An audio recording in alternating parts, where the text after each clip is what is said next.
Hello everyone, இன்னைக்கு டே 3 of 40 days challenge. இன்னைக்கு என்ன பார்க்க போறோம்னா sequence data type. Sequence data டைப்ல மொத்தம் 3 டைப் உண்டு: string data type and list and tuple.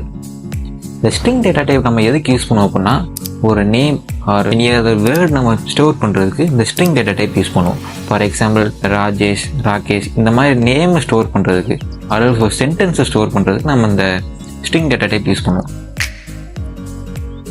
இந்த லிஸ்ட் டேட்டா டைப் எதுக்குன்னா, ஒரு சென்டென்ஸை பிரித்து தனித்தனியாக வைக்கிறதுக்காக. For example, Rakesh is a good boy அப்படின்னு ஒரு சென்டென்ஸ் இருக்குன்னா, இதில் ராகேஷ் தனியாக கமா, இஸ் தனியாக கமா, ஏர் தனியாக கமா, குட் தனியாக கமா, பாய், இந்த மாதிரி ஒரு ஃபுல் சென்டென்ஸை தனித்தனி லிஸ்ட்டாக செப்பரேட் பண்ணி வைக்கிறதுக்கு தான் லிஸ்ட் நம்ம யூஸ் பண்ணுவோம். அண்ட் டப்பிளும் லிஸ்ட்டும் சேம் தான். பட் ரெண்டுத்துக்கும் ஒரு டிஃப்ரென்ஸ் என்னென்னா, ஒரு லிஸ்ட்டில் நம்ம ஒரு வேரியபிள் க்ரியேட் பண்ணதுக்கப்புறம் நம்ம அதை சேஞ்ச் பண்ணிக்கலாம். ஃபார் எக்ஸாம்பிள், உள்ள இருக்க டேட்டாஸை டெலிட் பண்ணிக்கலாம், ஆர்எல்ஸ் ஆட் பண்ணலாம். பட் டப்பிளில் நம்ம ஒன்ஸ் க்ரியேட் பண்ணோம்னா அவ்வளோதான், அதை நம்ம மாற்றவே முடியாது.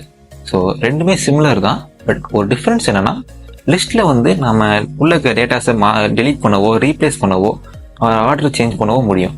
ஆனால் டப்பிளில் அது பண்ண முடியாது. இப்போ ஸ்ட்ரிங் டேட்டா டைப் நம்ம எப்படி க்ரியேட் பண்ணுவோம்னா, ஜஸ்ட் இவ்வளோ தான் சின்டாக்ஸ். நேம் என்ன வேரியபிளோ அந்த நேம் ஈக்குவல் டு 2 டபுள் கோட்ஸ்குள்ளே நம்ம சென்டென்ஸை வச்சுருவோம். ஒரு லிஸ்ட் டேட்டா டைப் க்ரியேட் பண்ணுறதுக்கு ஜஸ்ட் நம்ம வேரியபிள் நேம் கொடுத்துட்டு ஈக்குவல் டு கொடுத்துட்டு ஸ்கொயர் ப்ராக்கெட்குள்ளே நம்ம கொடுக்க போகிற டேட்டா கமாவாக போட்டு கொடுக்கணும். இப்போது நம்ம ஒரு நம்பர்ஸ் கொடுக்கோன்னா சிம்பிளாக நம்ம நம்பர்ஸ் மட்டும் கொடுத்துடலாம். இன்கேஸ் நம்ம ஏதாவது வேர்டு கொடுக்குறோம் அப்படின்னா, ஃபார் எக்ஸாம்பிள் ராகேஷ் அந்த மாதிரி நேம் கொடுக்கும் அப்படின்னா, அதை நம்ம டபுள் கோட்ஸ்குள்ளே கொடுக்கணும். இப்போ டேபிள் வேரியபிள் எப்படி க்ரியேட் பண்ணுவோம் அப்படின்னா, ஒரு லிஸ்ட்டில் எப்படி ஸ்கொயர் ப்ராக்கெட் போட்டிருப்போம்ல, அதே மாதிரி டேபிளில் கர்வ் ப்ராக்கெட் போடணும். அவ்வளோதான். நெக்ஸ்ட் வீடியோவில் லிஸ்ட் டேட்டா டைப் பற்றி கொஞ்சம் டீட்டெயில்டாக பார்ப்போம். ஸோ அது வரைக்கும் பாய்.